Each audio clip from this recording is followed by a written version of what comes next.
Here's how to make an easy weeknight black bean and white rice meal in 20 minutes. For more details, keep watching.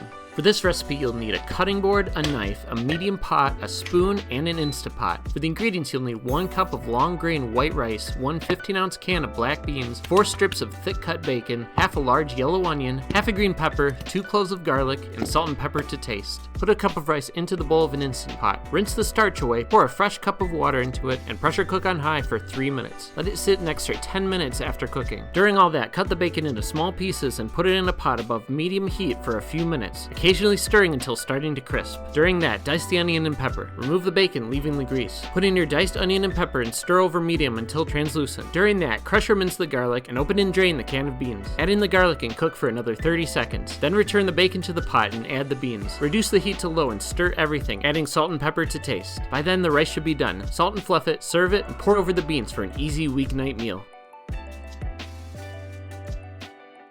Alright, now let's break it down into more detail, step by step. This is an easy meal that can be finished hands-on in 20 minutes if you time everything correctly. But don't worry if everything doesn't line up, you'll be eating in under half an hour regardless. This is a slightly modified black bean recipe from Binging with Babish's episode on Pollo a la Plancha, and the rice is a recipe from Pressure Luck Cooking. Both videos will be in the description. This all starts with an easy Instant Pot recipe that will be left cooking while you make the beans. The rice will cook a lot more consistently if you rinse the starch off first. I run water into the bowl and swish it around before draining and rinsing repeatedly until the water starts to run clear. You could also do this in a mesh strainer, but I like doing this all in one pot. I pour in a little more than a cup of rice when I rinse this way, since some of the rice tends to slip through your fingers. When it's looking a lot less cloudy, you should be good to go. I drain all of the water I can, and then pour a fresh cup of cold water in, making sure the rice lays evenly in the bottom of the pot. I'll pressure cook on high for 3 minutes. It will take about 6 minutes and 15 seconds to pressurize and begin, so with the pressurization, 3 minutes to cook, and 10 minutes to sit, I'll have just under 20 minutes to make the beans. It's okay if it sits a few extra minutes. At 10 minutes after, the rice will be ready, 11 to 12 minutes, and it'll be a lot stickier. But try to have it out by the 12-minute mark at least.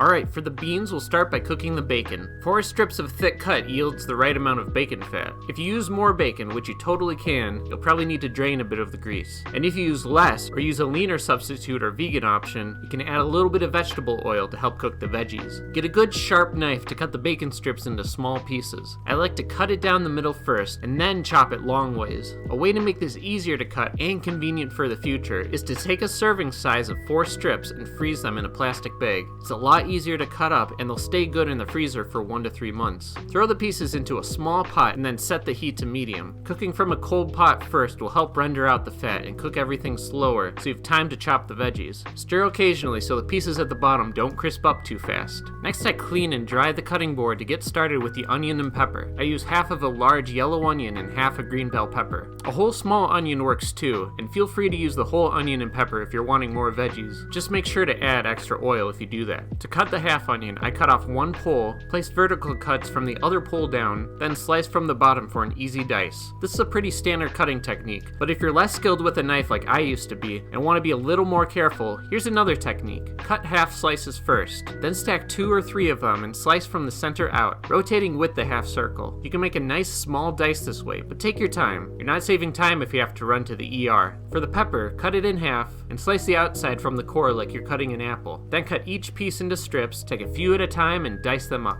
By the time you're done cutting the onion and pepper and occasionally stirring the bacon, it'll start to crisp up around the edges. Make some room on your cutting board. Now separate the bacon from the grease in the pot and start spooning it onto the board. I don't bother with draining on paper towel because the recipe is full of bacon grease anyway. It'll take a minute to separate and fish out every piece. If you have a slotted metal spoon, that would probably make this easier, but this method works for me, so I'm going to be stubborn in my ways.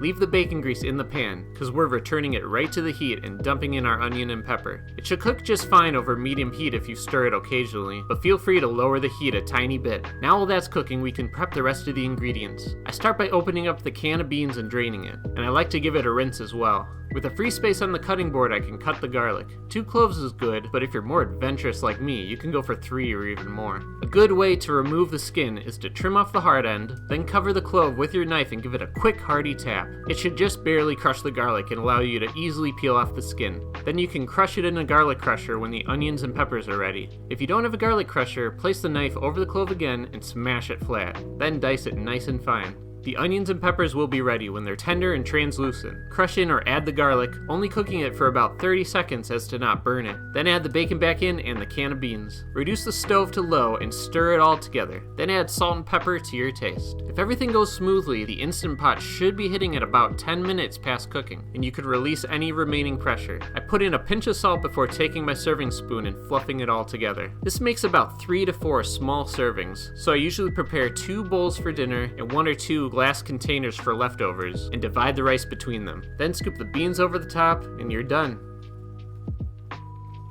Hopefully you can use this for an easy weeknight meal or even a really tasty side dish. If you like this video, be sure to subscribe for more recipes like this in the future.